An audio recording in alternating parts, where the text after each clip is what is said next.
Good morning all of you. Today I will continue the chapter life process. So life process में हमने discuss किया था buccal cavity, how the digestion will occur in buccal cavity. Buccal cavity का parts को हमने discuss किया था, कैसे बनता है बकल कैविटी एंड डाइजेशन, किस चीज़ का डाइजेशन होता है बकल कैविटी में. And today we will discuss about the stomach.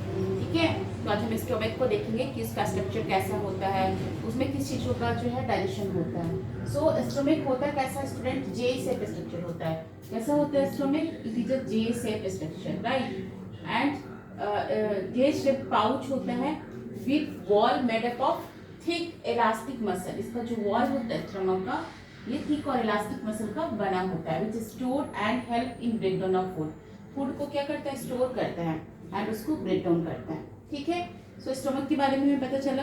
ये कैसा होता है स्टोमक, जे शेप का पाउच होता है, इलास्टिक होता है, ठीक इलास्टिक मसल का बना होता है और फूड को स्टोर करता है और फूड को ब्रेक डाउन करता है, right. Now come to the function of stomach. ठीक है, स्टोमक का फंक्शन कैसे क्या होता है. स्टोमक के अंदर क्या होता है, पार्शियल डाइजेशन होता है. किस चीज का पार्शियल डाइजेशन होता है, प्रोटीन का पार्शियल डाइजेशन होता है. ठीक है, सो याद रखना, प्रोटीन का पार्शियल डाइजेशन होता है स्टोमक के अंदर. एंड फैट और स्टार्च का डाइजेशन जो है नेग्लिजिबल होता है. फैट और स्टार्च जो है एकदम ना के बराबर डाइजेस्ट होता है, मतलब little bit. Okay, in stomach gastric juice जो रिलीज होता है, स्टमक के अंदर जो जूस रिलीज होता है उसको हम बोलते हैं गैस्ट्रिक जूस. ओके, सो गैस्ट्रिक जूस किस चीज से मिलकर बना होता है. गैस्ट्रिक जूस के अंदर हाइड्रोक्लोरिक एसिड होता है, उसके अंदर म्यूकस होता है और गैस्ट्रिक एंजाइम होता है. ठीक है, सो हमने देखा जो मेन इंपॉर्टेंट थिंग्स है कि स्टमक के अंदर कौन सा जूस रिलीज होता है, gastric juice. And gastric juice के अंदर क्या क्या होता है, HCl होता है, म्यूकस होता है और गैस्ट्रिक एंजाइम होता है. हम इसका स्ट्रक्चर देख लेते हैं. सो देखो, आपका इसोफेगस, यहाँ पे इसोफेगस जो है इंड होता है, जहाँ से इसोफेगस इंड होता है स्टमक स्टार्ट होता है. यहाँ से इसोफेगस का लास्ट पॉइंट है, स्टमक स्टार्ट होता है. This is your stomach pouch like structure. This is the fundus part and this is the cardiac region. Okay, and उसके बाद जब हम नीचे आते हैं, this the pyloric region of stomach, और जहां से स्टमक जो है इंड होता है और स्टार्टिंग जो इंटेस्टाइन स्टार्ट होता है उसको बोलते हैं duodenum. Duodenum is the starting point of the intestine. Small intestine जहां से स्टार्ट होता है, जो सी शेप स्ट्रक्चर है उसको बोलते हैं duodenum. Okay, this is the chyme. Chyme क्या होता है स्टूडेंट, जब फूड अच्छी तरह से मिक्स हो जाता है गैस्ट्रिक जूस के साथ, मतलब जो हम जैसे जो फूड हम लेते हैं बकल कैविटी में, उसको जैसे जब हम फूड को सॉलो करते हैं, दैट इज अ बोलस. वो बोलस जब स्टमक में जाता है वो गैस्ट्रिक जूस के साथ अच्छे से मिक्स होता है तो काइम का फॉर्मेशन होता है, काइम बन जाता है. मैंने यहाँ लिखा भी है, bolus plus gastric juice is called crime. Bolus जब गैस्ट्रिक जूस के साथ मिलता है तो उसको हम बोलते हैं काइम. ठीक है, तो ये आपको समझ में आया. स्टमक जे से पाउच लाइक स्ट्रक्चर होता है, थिक इलास्टिक मसल का बना हुआ होता है. इसोफेगस जब इंड होता है तो स्टमक जो है पाउच की तरह, इसोफेगस का इंड होता है, स्टमक का बनना शुरू होता है. और स्टमक जब इंड होता है तो वहां इंटेस्टाइन का स्टार्टिंग पॉइंट होता है जिसको हम डिओडेनम बोलते हैं. ओके, और स्टमक जो होता है, इस स्टमक के अंदर जो इंपॉर्टेंट थिंग्स है कि पार्शियल डाइजेशन होता है प्रोटीन का, फैट और स्टार्च का डाइजेशन जो है नेग्लिजिबल होता है. स्टमक के अंदर गैस्ट्रिक जूस रिलीज होता है और वो gastric juice is a mixture of hydrochloric acid, mucus and gastric enzyme का. हम देखते हैं कि हाइड्रोक्लोरिक एसिड का क्या फंक्शन है, म्यूकस का क्या फंक्शन है और गैस्ट्रिक एंजाइम का क्या फंक्शन है. ओके, नाउ सी, जो हमारा गैस्ट्रिक जूस होता है, गैस्ट्रिक जूस में क्या क्या चीजें होता है. सो मैंने बताया कि गैस्ट्रिक जूस में क्या क्या होता है. जो सबसे इंपॉर्टेंट इसका फंक्शन है कि एक्टिवेट करता है पेप्सिन को. पेप्सिन को एक्टिवेट करता है to break down the protein. मतलब जो पेप्सिन निकलता है ना हमारे स्टमक से, वो डीएक्टिवेटेड फॉर्म में होता है, मतलब वो एक्टिव नहीं होता है. जब तक HCl उसको एक्टिवेट नहीं करेगा वो काम नहीं करता है. ठीक है, तो ये एक्टिवेट करेगा पेप्सिन को. नाउ म्यूकस क्या करता है, लुब्रिकेट करता है, फूड को सॉफ्ट बनाता है. जो म्यूकस रिलीज होता है वो फूड को लुब्रिकेट करता है, protect the inner lining of stomach, और हमारे स्टमक का इनर लाइनिंग को HCl से प्रोटेक्ट करता है. अब सोचो कि HCl जो स्ट्रॉन्ग एसिड है, ऐसे कहीं बॉडी के ऊपर या कहीं पे भी यदि HCl गिर जाए तो उसको बर्न कर देता है, पर हमारे स्टमक में क्यों नहीं बर्न करता है, क्यों, due to this mucus. Mucus क्या करता है, हमारे इनर लाइनिंग, जो स्टमक का इनर लाइनिंग है उसको प्रोटेक्ट करता है और उसके ऊपर जितना भी HCl है उसका कोई फर्क नहीं पड़ेगा. ठीक है, now come to the gastric enzyme. Gastric enzyme is also the main component of gastric juice. So gastric enzyme में क्या होता है, पेप्सिन, रेनिन और लाइपेज होता है। ठीक है, पेप्सिन निकलता है जो कि एक इनएक्टिवेटेड फॉर्म में होता है, मतलब वो एक्टिव नहीं होता है। ए पेप्सिन को एक्टिवेट कौन कर रहा है, एचसीएल कर रहा है। जब ये पेप्सिन एक्टिवेट हो जाएगा तो किसको ब्रेक डाउन करेगा, प्रोटीन को ब्रेक डाउन करता है। ठीक है, लगभग 97% प्रोटीन ब्रेक डाउन होता है इन द स्टमक।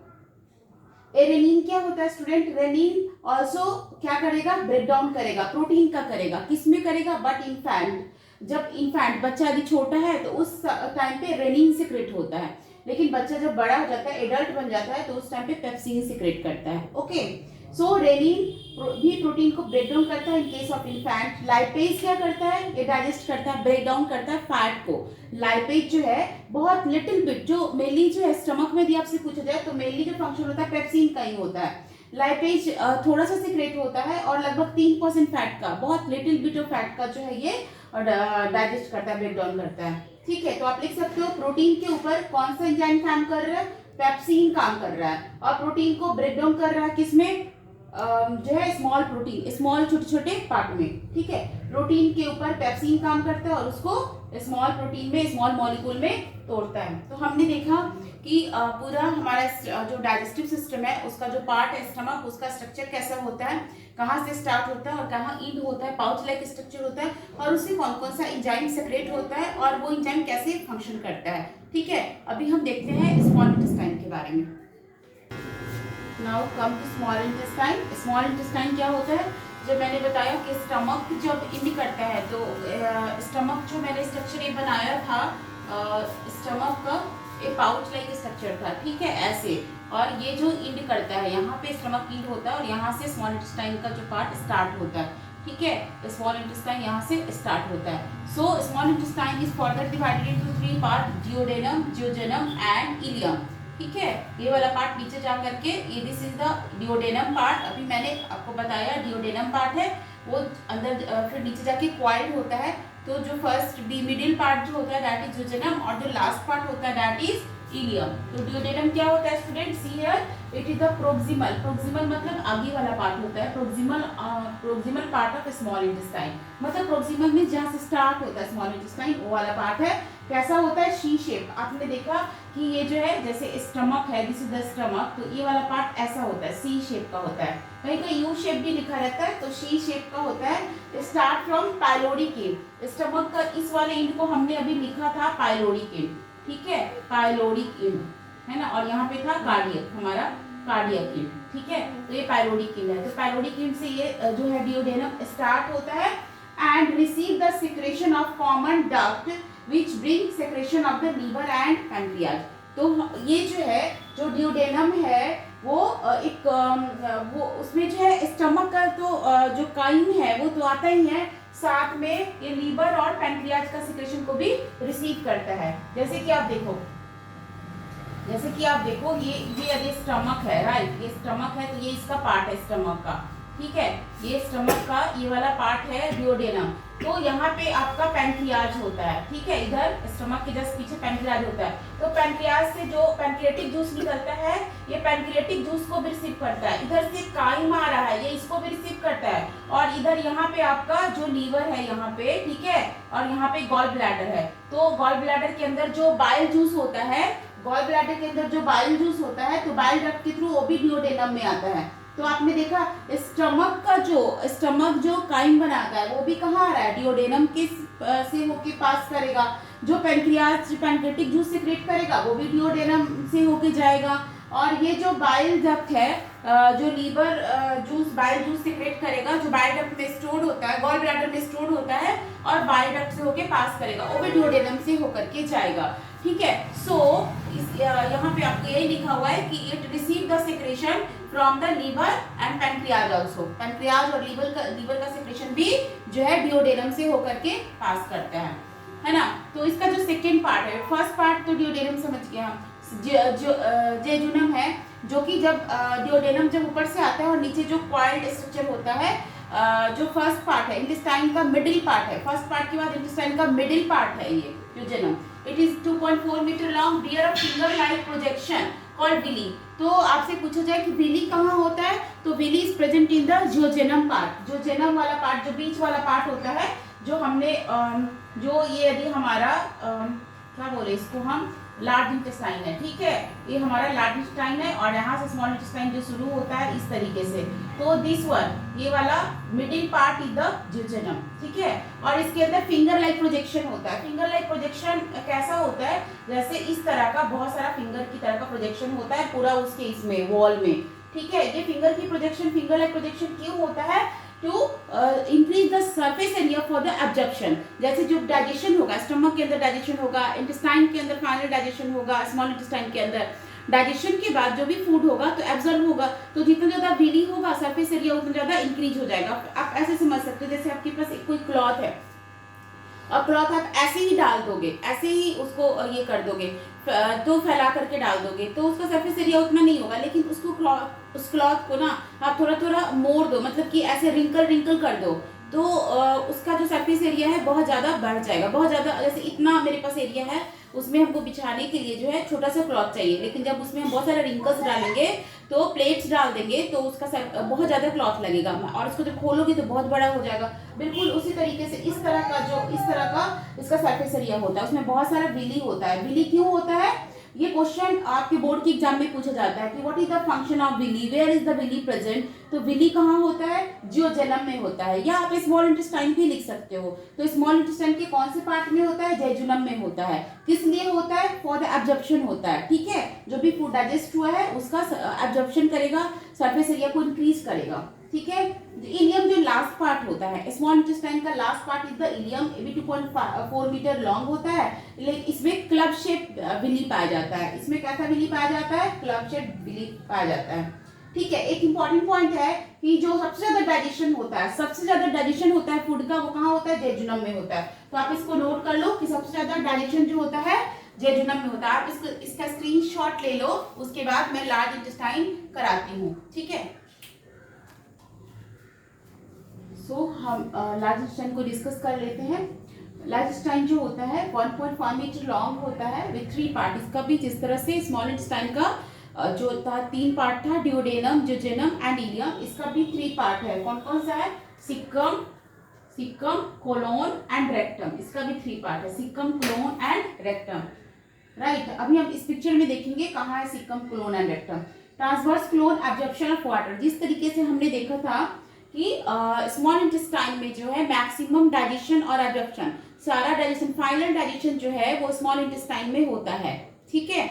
और जो एब्जॉर्प्शन भी है, सारा फूड का एब्जॉर्प्शन भी स्मॉल इंटेस्टाइन में होता है। उस तरह से आपके लार्ज इंटेस्टाइन में वाटर और मिनरल्स का एब्जॉर्प्शन होता है। स्टोरेज ऑफ वेस्ट, वेस्ट का स्टोरेज कहाँ होता है, रेक्टम में, ठीक है। दिस इज द रेक्टम, यहाँ पे होता है rectum and this your anus, ठीक है। तो रेक्टम में होता है, इसका स्टोरेज होता है और एनस के थ्रू जो है वेस्ट रिलीज हो जाता है। तो हम इसका स्ट्रक्चर देख लेते हैं स्टूडेंट। तो ये आपका, मैंने जो अभी डायग्राम बताया था उसमें मैंने क्या बोला था कि ये जो आपका स्टमक है, राइट, ये आपका स्टमक है। स्टमक जो है ये यहाँ इसोफेगस से आता है, इसोफेगस से स्टमक हो गया। स्टमक जब इंड होता है और इसका जो स्टार्टिंग पार्ट है, this is the duodenum. Duodenum is the first part of the small intestine. Duodenum के बाद ये इंटर कर जाता है, स्मॉल इंटेस्टाइन इधर आता है कॉइल्ड होकर के। तो स्मॉल इंटेस्टाइन का ये पार्ट हो गया jejunum and this is the ileum. ये वाला पार्ट जो हो गया इलियम, जो लास्ट पार्ट है। मैंने अभी इसके पहले वाले जो है अभी जस्ट इसके पहले मैंने समझाया था।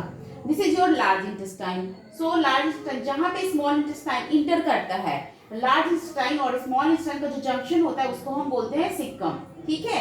लार्ज इंटेस्टाइन और स्मॉल इंटेस्टाइन, मतलब कि जब जब स्मॉल इंटेस्टाइन है वो यहाँ इंटर करता है स्मॉल इंटेस्टाइन, लार्ज इंटेस्टाइन में, तो इसको बोलते हैं सिक्कम। मतलब स्मॉल इंटेस्टाइन और लार्ज इंटेस्टाइन का जो मीटिंग पॉइंट होता है उसको बोलते हैं सिक्कम, ठीक है। और ये वाला जो पार्ट है इसको बोलते हैं colon. This is the colon. तो कोलोन का ये वाला जो है, दिस इज द ऊपर जा रहा है ना, असेंडिंग कोलोन, ठीक है। ये this one is the transverse colon and ये नीचे आ रहा है तो इसको बोलते हैं हम डिसेंडिंग कोलोन, ठीक है। ये वाला पार्ट क्या है, कोलोन है, असेंडिंग कोलोन है, ट्रांसवर्स कोलोन है और ये डिसेंडिंग कोलोन है। And this one is the rectum. जहाँ की हमारा वेस्ट जो है वो स्टोर होता है, और एनस है जिसके थ्रू जो है वेस्ट बाहर निकल आता है। ठीक है, हमारा जो कोलोन है वहाँ उसमें इकोलाई बैक्टीरिया मिलता है स्टूडेंट। इकोलाई जो सिम्बायोटिक एसोसिएशन, मतलब हमारे कोलोन के साथ जो है सिम्बायोटिक एसोसिएशन में रहता है। बदले में ये क्या करता है, हमारे वेस्ट जनरेशन के लोड को कम करता है। जो भी वेस्ट हो रहा है वो वेस्ट से अपना फूड लेता है। इकोलाई बैक्टीरिया जो है वेस्ट जो भी है उससे फूड लेता है, तो वेस्ट के लोड को कम करता है, इसलिए सिम्बायोटिक एसोसिएशन में है, क्योंकि इसको वेस्ट मिल रहा है, बदले में हम लोगों का जो है वेस्ट रिड्यूस हो रहा है। इसको वेस्ट से फूड मिल रहा है और हम लोग के वेस्ट का जो लोड है उसको ये कम कर रहा है। ठीक है, तो हमने देखा कि स्मॉल इंटेस्टाइन का क्या पार्ट है, लार्ज इंटेस्टाइन का क्या पार्ट है, या और कहाँ पे क्या क्या चीजें ऑब्जर्व हो रहा है। अब एक इम्पॉर्टेंट क्वेश्चन है कि स्मॉल इंटेस्टाइन का लेंथ, स्मॉल इंटेस्टाइन का जो लेंथ है वो ज्यादा बड़ा होता है, और लार्ज इंटेस्टाइन का लेंथ जो है स्मॉल इंटेस्टाइन से छोटा होता है, फिर भी इसे लार्ज कहते हैं और उसे स्मॉल कहते हैं। ऐसा क्यों है? क्योंकि लार्ज इंटेस्टाइन का जो क्रॉस सेक्शन एरिया है, ये जो आप देखोगे क्रॉस सेक्शन एरिया जो है ये ज्यादा चौड़ा होता है, वाइड होता है, और स्मॉल इंटेस्टाइन समझो कि एक पतला पाइप है, एक पतला ट्यूब है, और लार्ज इंटेस्टाइन एक मोटा पाइप है, मोटा ट्यूब है। ठीक है, इसका क्रॉस सेक्शन एरिया ज्यादा होने की वजह से, ज्यादा चौड़ा होने की वजह से इसको हम लार्ज इंटेस्टाइन कहते हैं, और उसका क्रॉस सेक्शन, स्मॉल इंटेस्टाइन का क्रॉस सेक्शन एरिया पतला है, लेकिन पतला है, लेंथ ज्यादा है, लेकिन चूंकि इसका क्रॉस सेक्शन एरिया, इसका वाइडनेस कम है, इसलिए इसको हम स्मॉल इंटेस्टाइन कहते हैं। ओके, तो ये आपका हो गया पूरा एलिमेंट्री कैनाल, माउथ से लेकर के, माउथ को हमने डिस्कस किया था, उसके बाद हमने स्टमक को डिस्कस किया, स्मॉल इंटेस्टाइन को डिस्कस किया, लार्ज इंटेस्टाइन को डिस्कस किया। अब जो है स्टूडेंट हम डिस्कस करेंगे अबाउट द डाइजेस्टिव ग्लैंड। कौन कौन सा डाइजेस्टिव ग्लैंड एसोसिएटेड है डाइजेस्टिव सिस्टम के साथ। ये तो हमारा जो है सारा जो सिस्टम है उसके बारे में हमने डिस्कस किया, कौन कौन सा ऑर्गन एसोसिएटेड है। Now will discuss about the digestive gland. Okay.